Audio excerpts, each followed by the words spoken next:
Hi, everybody. Jeff Levine here from Guild Bay Advisors. I'm the president here.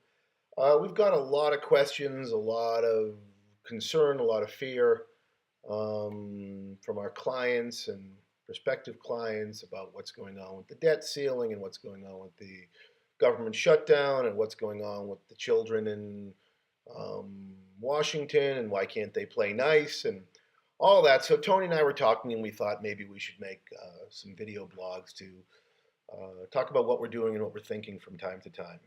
So here are the rules. First of all, these are not highly produced, slick, rehearsed. If you notice, I haven't done my hair. I don't have any makeup. I don't even have a tie on. I'm working out of the West Side office and just turned on the video camera. So I do have some notes right here, but I'm just going to tell you what we think and hope that we don't forget anything. By the way, just because we think something is important doesn't mean you guys think something is important. And we may be missing something. So anytime you have a question or a concern or a thought, just pass it along. Send me an email. It's jeff@guildbay.com. That's JEFF at guildbay.com. Or send me a telephone call at 424 220 6614. I had to look up at my script because I don't remember my own phone number because I don't call it that often, but it's 424-220-6614. And if you get my voicemail or you get my assistant, I promise you I will call you back as soon as I can. So, what's going on right now? What do you do? The world has come to an end. The stock market's sinking. I think we were down, 150, 160 points in the Dow today. Well, I got some good news and some bad news. I got some ways to help you, but on the other hand, if you're asking questions like now and you haven't done anything, well, you're just a little bit late. You're like asking me what to do with an earthquake preparedness kit that you haven't put together after an earthquake hit. You're a little bit late. The difference is, of course, earthquakes, they just pop up at any time. We have no preparation for them. We don't know when they're coming. With this, we pretty much knew it was going to come. The children in DC have been fighting for years now. They can't get along. We knew this was coming. So we actually prepared.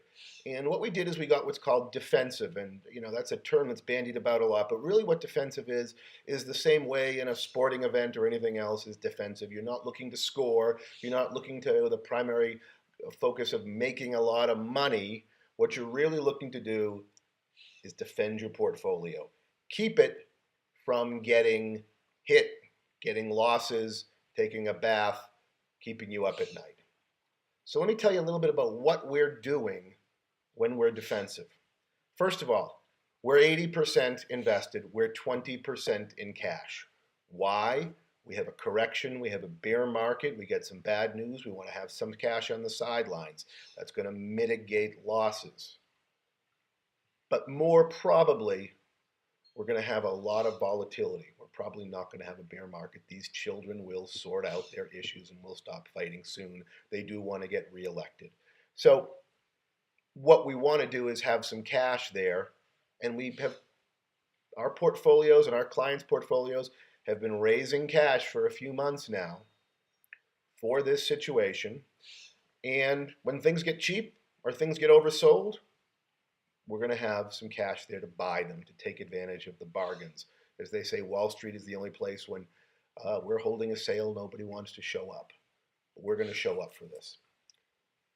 The other thing you have to know is that where we are invested is very, very underweighted in U.S. stocks. Now, why is that? Well, this is a U.S.-driven crisis. We're the ones causing this. This isn't a terrorist attack. This isn't a global meltdown. This is a bunch of spoiled babies in Congress. So we only have about 36% of our portfolio in U.S. stocks. That's highly underweighted.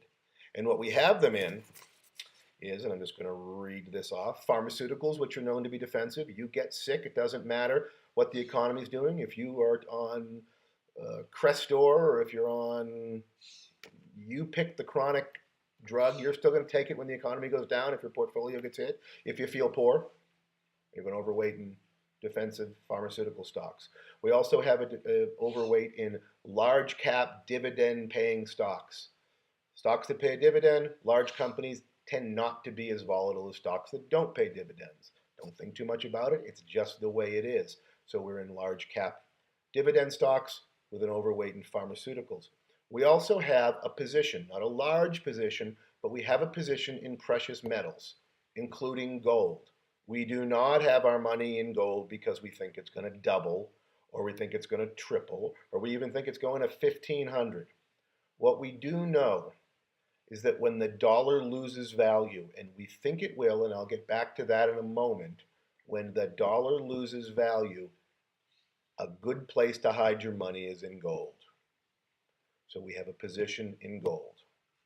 And lastly, about a third of our portfolio, or in essence, really close to half of our invested stocks, are in non-US investments.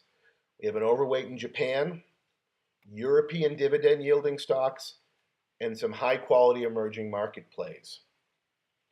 Lastly, we have holdings also in natural resource plays. Again, these are all areas that we believe represent value and can benefit from a falling dollar. Okay?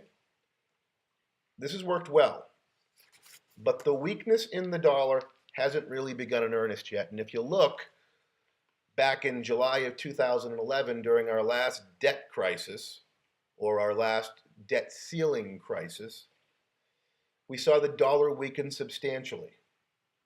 This time, there was a government shutdown focus, so people weren't thinking yet about defaulting on the debt.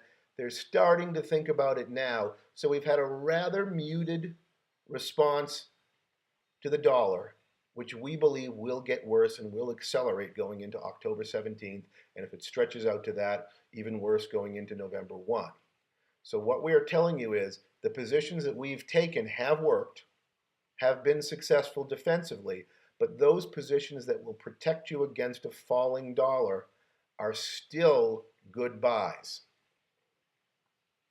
So, again, light on the US, cash position, dividend yielders, defense against the falling dollar. If this makes sense to you, congratulations, go implement it. You don't have months or weeks or years to do this. You probably have days and you're late already. If this confuses you, give me a call, 424-220-6614. I'll have one of my representatives come out, talk to you, and see if we can't help you out. Or again, Jeff@GuildBay or www.guildbay.com. Thank you and good luck.